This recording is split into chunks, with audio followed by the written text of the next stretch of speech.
Criticism on Piaget's theory. The genetic epistemological stance that Piaget took was widely criticized based on certain assumptions that others had about his views. पहला criticism या पहली तनकीद जो Piaget पे की गई वो थी the underestimation of children's abilities. When we look at the Piagetian theory, we find that it has some numbers and it has some calculations, and calculations are according to an age. तो पियाजे जब अपनी वो stages बयान करते हैं तो उसमें as के मुताबिक मुख्तस कर देते हैं साइको सोशल डेवलपमेंट को और इंटेलेक्चुअल कैपेसिटी और लर्निंग की कैपेसिटीज को. तो जब वो उसको डिवाइड करते हैं इनटू नंबर्स तो फिर उसके बाद जो बात सामने आती है वो ये है कि क्रिटिक्स ये कहते हैं कि पियाजे describe to test children's ability were overly difficult.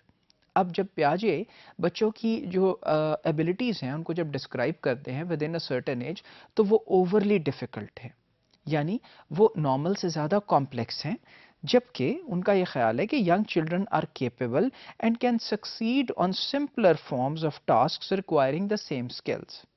अब यहाँ वही कहते हैं कि बच्चों की तो सिमिलर स्किल्स हैं जो कि बच्चों में मौजूद होती हैं, वो केपेबल होते हैं और वो खुद से ही सक्सीड कर सकते हैं यानी कामयाब हो सकते हैं on simpler forms of task requiring the same skills, कि इतनी एडवांस स्किल्स के मुताबिक होने के बाद भी वो सिंपल टास्क को भी हैंडल कर सकते हैं और सिंपलर के मुताबिक एडवांस पे भी जा सकते हैं.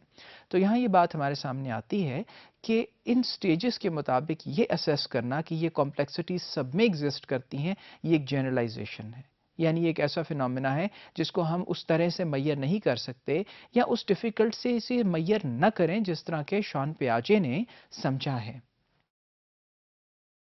And then developmentally advance concepts.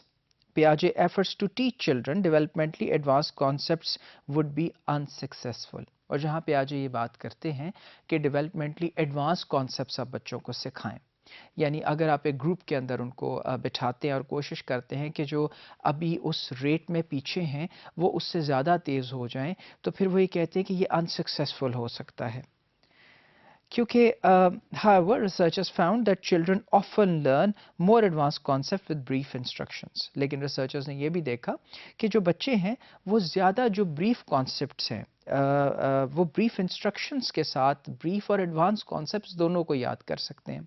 तो यहाँ हम फिर इस बात के ऊपर गौर करते हैं कि अगर कुछ बच्चे मैथमेटिक्स में बहुत अच्छे हैं, यानी अगर वो टेबल्स लिख लेते हैं और दूसरे बच्चे अभी सिर्फ मल्टीप्लिकेशन या एडिशन और सब्सट्रैक्शन पे हैं, तो फिर उसका ये मतलब है कि कुछ बच्चे अगर बहुत सिंपल इंस्ट्रक्शन के साथ एडवांस टास्क्स कर सकते हैं तो फिर कुछ बच्चे नहीं कर सकते. That means that there is a variation and there is a lot of complexity which is there. So teaching them advanced concept may not always succeed.